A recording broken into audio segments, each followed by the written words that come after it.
Suele pasar en el fútbol que a veces hay un jugador que no tiene tanta prensa pero que juega muy bien. Hoy en el canal nos vamos a encargar de nombrar a aquellos jugadores de Vélez que yo considero infravalorados.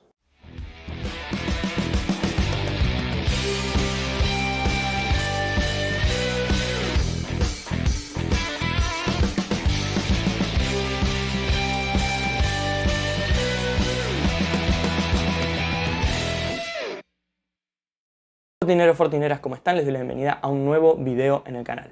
Hoy vamos a estar hablando sobre jugadores infravalorados, jugadores que pasaron por Vélez y no se los valoró lo suficiente, que hicieron para mí un muy buen paso por Vélez, que tuvieron unas muy buenas campañas en Vélez o quizás un muy buen torneo y no se los apreció tanto o no se los aprecia tanto hoy en la actualidad y quizás merecían mayor cariño por parte del hincha o quizás mayor aprecio actualmente. Vamos a dar una lista con 4 jugadores desde el 2010 para acá para que la gente que vio fútbol antes que yo no me critique, lo voy aclarando porque yo empecé a tener mayor conocimiento sobre el deporte en cuestión en 2009, así que a partir de ahí arranqué como a tener conocimientos de fútbol, entonces cada video que hacemos con listas es del 2010 para acá. Vamos ahora con la lista, pero antes los invito obviamente a dejar su lista de jugadores infravalorados en los comentarios y aquellos que no te han suscrito, ¿qué estás esperando para suscribirte y ser parte de esta hermosa comunidad? Vamos a arrancar ahora sí con la lista. Si todos están suscritos, si todos tocaron la campanita y dieron su me gusta, vamos a arrancar con los jugadores infravalorados que pasaron por Vélez. Nos vamos al 2011 y vamos a hablar de David el Mago Ramírez. David Ramírez pertenecía a Godoy Cruz, jugador muy bueno, muy técnico, por algo le decían el Mago, y David Ramírez estaba en ese Godoy Cruz de Carlos Sánchez, Villar y más jugadores, Enzo Pérez creo yo, y más Mauro Óbolo, y más jugadores que, no, Mauro Óbolo fue después, más jugadores que la rompían en ese Godoy Cruz del Turco Asad. Vélez se interesa en David Ramírez llega a Vélez y hace un campañón en el Clausura 2011. Arranca con un golazo frente a Caracas en el primer partido de Copa Libertadores 2011, esa que estuvimos tan cerca de conseguir. Y David Ramírez también fue el goleador de Vélez en el torneo Clausura. Silva anotó 7 goles y Silva era el delantero titular. David Ramírez marcó 8 y jugando tan solo 832 minutos. Era suplente en ese torneo y marcó 8 goles. Me cuesta imaginar algún suplente con 8 goles y también con la cantidad de minutos, 832.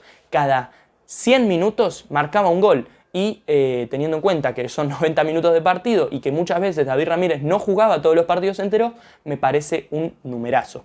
Así que fue el goleador, después se fue quedando un poco atrás, llegó el Pocho Insúa y la verdad que perdió terreno. Tuvo una buena campaña en Vélez, marcó 14 goles y dio 9 asistencias en 58 partidos, pero lo que más queda son esos 8 goles en el Clausura 2011.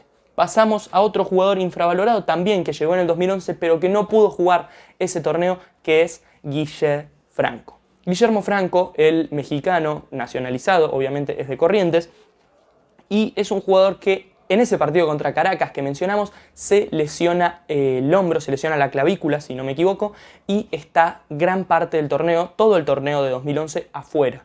La verdad que era un jugador con una cierta edad, ya tenía 33, 34 años, y se lesiona con una lesión fuerte, una lesión que llevaba a su recuperación y que tenía que pasar por una cirugía y también tenía que recuperarse con 33, 34 años y era un jugador que venía para ese torneo. Era uno de los delanteros que venía para reforzar a Vélez para ese torneo y bueno, se lo termina perdiendo.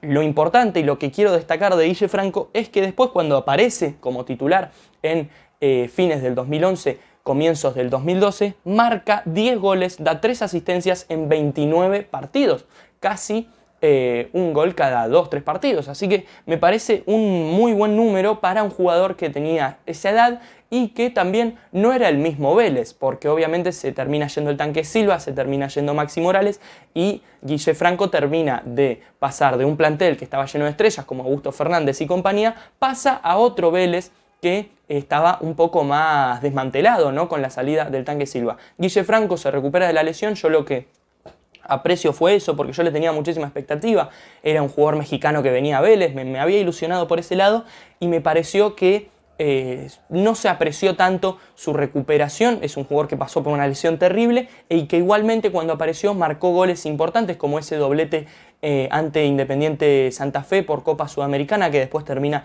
definiendo el Burrito Martínez en el último minuto, marcando goles por ejemplo en partidos contra Belgrano, en el Kempes si mal no recuerdo. Y me parece que es un delantero que era un delanterazo que sufrió una terrible lesión y que igualmente pudo cumplir con goles en Vélez. Pasamos al anteúltimo jugador, que es Francisco Cerro. Sí, Panchito Cerro, que en el 2012-2014 la rompió en Vélez. Era uno de los jugadores que estaba en ese gran mediocampo que tenía el Fortín, a veces rotando. Después para el 2012 se ganó la titularidad y hasta fue perseguido y seguido por Alejandro Sabela. Hay un partido donde Vélez juega frente a Arsenal que Alejandro Sabela va a ver a Francisco Cerro para un partido en Italia. La verdad que para un partido contra Italia en Italia, si no me equivoco, es el partido que se jugó por el tema del Papa. Y es, la verdad, uno de los jugadores que a mí me encantaba, también teniendo en cuenta que yo de chico jugaba en la posición de Francisco Cerro y era un jugador que quizás tenía un perfil bajo, que quizás no daba tantas declaraciones, que quizás no era ni vendehumo ni mucho menos, pero que ponía, siempre estaba, tenía buenos pases, no era el que más asistencias daba, no era el que más goles marcaba, solo un gol en Vélez y solo una asistencia, pero era un jugador que cumplía muchísimo y que para mí era de los mejores mediocampistas del fútbol argentino. Tal quedó demostrado que después fue a Racing y fue campeón y es un jugador que sigue deslumbrando en el fútbol argentino y hasta nos supo marcar un gol con la camiseta de Aldo Civi. La verdad que Francisco Cerro, un jugador que yo quería muchísimo y también un jugador que yo considero algo infravalorado, no solo en Vélez, sino en el fútbol argentino. Hay volantes que con mucho menos se les llamó más la atención y los consideran jugadorazos. Francisco Cerro hasta estuvo en la selección argentina y quizás no tiene el aprecio, no solo del hincha de Vélez, sino también del fútbol argentino, quizás no tiene el aprecio y la prensa que merecía tener. Vamos ahora con un infravalorado que quizás esté equivocándome, que quizás le esté pifiando feo según ustedes. Emiliano Amor. Sí, en el 2020 y en el 2021 para mí el rendimiento de Amor era bastante bueno. Jugó 14 partidos con Vélez y en esos partidos para mí no desentonó en el Vélez de Pellegrino que recién arrancaba. Para mí, hasta cuando vuelve de su último préstamo, no venía haciendo las cosas bien. Pero cuando arranca esa temporada 2020-2021, Emiliano Amor para mí era un central para tener en cuenta. Quizás no traería a Enzo Martínez si me hubiese quedado con Emiliano Amor totalmente. Me parecía que estaba sólido, me parecía que estaba sentado, me parecía que le había venido bien la experiencia que había juntado en esos préstamos, que tenía ya roce de primera, que no era más un pibe. Quizás cometía alguna equivocación como la roja que obtuvo en un partido, pero después para mí era un jugador que venía cumpliendo, que no merecía quizás irse de la manera que se fue a Colo-Colo. Él obviamente buscaba minutos y eso es entendible, pero yo veo que Emiliano Amor venía haciendo las cosas bien en esa segunda etapa y hasta me había ilusionado un poco con que sea un central que se podía sentar. En ese momento De Los Santos no rendía, en ese momento recién estaba apareciendo Brizuela y Emiliano Amor aparecía bastante sólido en algunos partidos. Obviamente la primera etapa de Emiliano Amor cuando recién debutaba fue difícil, le costó, no era el mejor central del mundo y tampoco lo fue en su segunda etapa después del préstamo, pero era un jugador que a mí me gustaba, era un jugador que me convencía y me cerraba por varias partes. Así que los dejo, ya terminó la lista, son 4 jugadores, un video cortito.